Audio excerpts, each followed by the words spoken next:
Baik pemirsa, kita berada di segmen terakhir dalam perjumpaan kita pada hari ini, masih terkait dengan pelayanan PDAM Kota Makassar. Pak Dirut, biasanya ini ada pertanyaan titipan nih dari masyarakat. Mereka biasanya membayar lebih daripada tingkat pemakaian dan itu luar biasa peningkatannya, besar sekali kata jumlah yang harus dibayarkan, sementara pemakaiannya tidak demikian. Ya, jadi biasanya kalau ada keluhan pelanggan terhadap hal itu, biasanya kita ada dua. Yang pertama, kita periksa meter kita, apakah meter kita itu bermasalah atau tidak. Rata-rata meter kita itu tidak bermasalah, itu yang pertama. Yang kedua, instalasi yang masuk ke rumah pelanggan.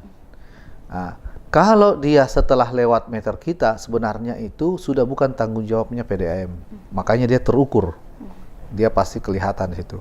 Kalau masuk ke dalam, semua keran air yang ada di dalam instalasi rumah itu sudah dimatikan, pasti berpikirnya pemilik rumah bahwa sudah saya tidak gunakan air, kenapa tiba-tiba masih jalan meternya.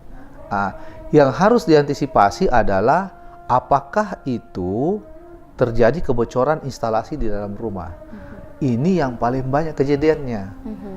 Biasanya dia menggunakan tandon, menuju ke tandonnya itu, di situ biasanya bocor airnya. Ini setiap hari. Setiap detik itu air keluar, tidak usah besar sekali, dia kecil saja tapi keluarnya tidak menetes. Itu luar biasa kalau 1 bulan. Itu memang mempengaruhi terhadap ini yang tidak disadari oleh masyarakat. Ya, ini yang biasa tidak disadari. Kami pernah mendapatkan banyak masalah ini ketika ditelusuri, ada yang di bawah rumahnya itu pipanya bocor, ada yang di atas, karena pasti ketahuan kalau bocor. Kalau yang lain menyangkut persoalan yang bisa bermasalah itu adalah cara pembacaan. Pembacaan meteran, Pak. Meteran. Sekarang cara pembacaan kita itu agak sulit dia main-main ya, karena meter itu difoto. Jadi sistem pembacaan kita ketika petugas kita datang, meter itu difoto oleh Androidnya masing-masing, meternya difoto. Hasil foto ini langsung terkirim ke pusat data elektronik kita di sini. Jadi tidak mungkin itu bisa semuanya salah bacanya, tidak mungkin. Transparan, Tidak mungkin. Pak, ya. Jadi mudah untuk melakukan pengawasannya. Kalau ada sistem, kalau ada pengaturan, ini pernah juga ada kejadian satu, pegawai kita melakukan pengaturan seperti itu. Ya, nggak usah saya kasih tahu caranya bagaimana karena sampai ada yang ikutin lagi. Resikonya adalah pegawai tersebut langsung kita berhentikan. Jadi tidak mungkin kalau manusianya ini yang kasus seperti ini merugikan pelanggan, pasti kita proses. Prosesnya itu sampai dengan pemecatan. Sudah banyak kita punya pegawai itu dikeluarkan hanya karena itu. Jadi mereka bermain, Pak. Ya, kalau dia bermain di sini juga tidak main-main untuk kasih keluar dia gitu. Itu yang pertama. Cuman yang paling besar keluhan terhadap banyaknya pembayaran air itu adalah kebocoran di dalam instalasi rumah. Tidak disadari mungkin instalasinya sudah lama, tidak disadari mungkin ada yang disambung terus cara sambungnya tidak baik. Ini semua yang berproblem. Apalagi yang punya tandon air di atas. Jadi ketika air dipompakan naik ke atas, biasanya di perjalanannya ini terjadi kebocoran. Ataukah sistem otomatis penutupan air untuk naik ke tandon itu tidak berfungsi baik, sehingga air itu tertumpah di tandon itu. Ini juga mengakibatkan terhadap banyaknya pembayaran air. Iya, jadi periksa ya, Pak, ya, untuk masyarakat. Lebih bagus memeriksa, kalau ada begitu periksa. Dan paling penting kalau ada yang kayak begitu, ada yang kurang sreg dengan pembayaran, langsung lapor aja ke PDAM. Nanti kita akan kasih tahu di mana letaknya masalahnya gitu. Ya, baik, dari sekian perbincangan kita dengan Pak Dirut PDAM Kota Makassar, Bapak Haris Yasin Limpo, ini ada informasi tambahan juga untuk masyarakat kita bahwa peningkatan pelayanan dan inovasi yang dilakukan ternyata membuahkan hasil yang luar biasa dengan mendapatkan penghargaan baru-baru ini, Pak. Penghargaan apa itu, Pak, yang diraih? Top BUMD 2018. Itu atas pelayanan seperti apa, Pak? Kita mendapatkan peningkatan inovasi dan layanan di atas pelanggan 100.000. Kita masuk di dalam kategori itu. Jadi kami termasuk top BUMD itu ada dari Jawa Barat, kami dan Jawa Timur. Ya, memang ini yang yang selalu mendominasi kalau ada kayak begini. Proses penilaiannya juga kita tidak tahu. Yang jelas ketika kita masuk sebagai finalis, kita dipanggil untuk diwawancara. Saya lihat yang paling dia itu adalah di persoalan quick response, harus dilayani selama 24 jam, harus terselesaikan. Yang kedua, peningkatan signifikan pendapatan dalam kurun waktu tertentu, yang kalau dia perhadapkan dengan nilai kebocoran sepertinya tidak masuk akal itu pendapatan bisa didapat. Tapi ini kita bisa raih itu dengan cara menyetor dividen ke pemerintah Kota Makassar. Manajemen ini yang dia lihat itu tidak dimiliki yang lain, sehingga kita masuk hanya ke situ. Dimiliki oleh PDAM Kota Makassar.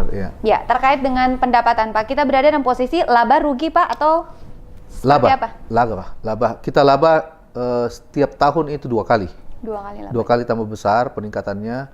Mudah-mudahan tahun depan kita tidak laba besar lagi. Ya, maksud saya begitu ya. Kenapa? Supaya investasi saya itu banyak di persoalan pelayanan.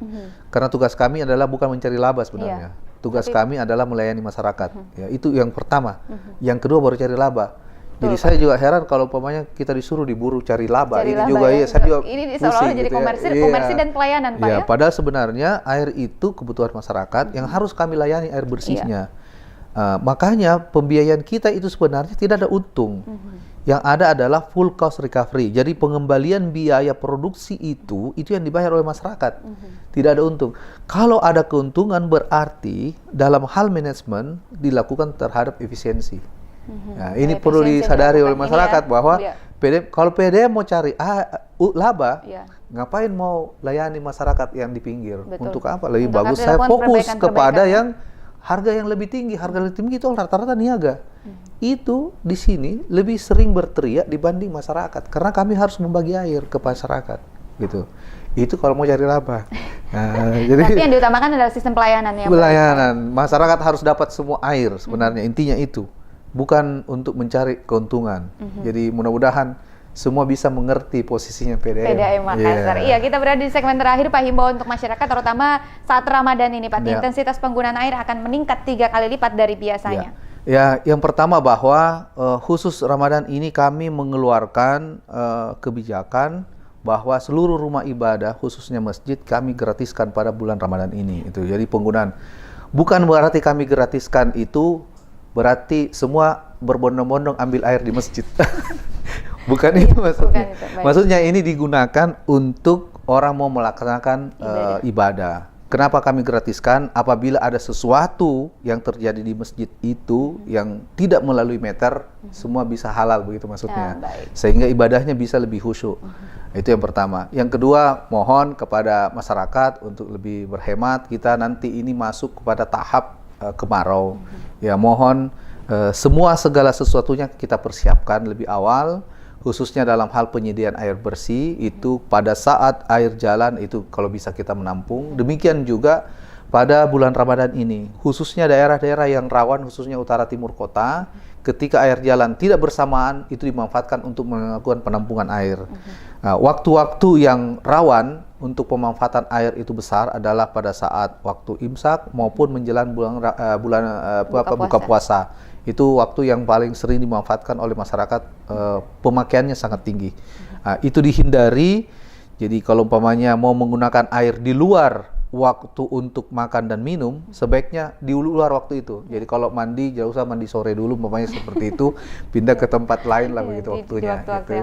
Baik, terima kasih Pak Dirut PDAM Kota Makassar, Bapak Haris Yassin Limpo, dan pemirsa Fajar TV. Demikianlah perbincangan kita pada hari ini terkait dengan pelayanan PDAM Kota Makassar. Saya Sartika Muhtar dan seluruh kerabat kerja yang bertugas pamit undur diri dari hadapan Anda. Assalamualaikum warahmatullahi wabarakatuh dan sampai jumpa.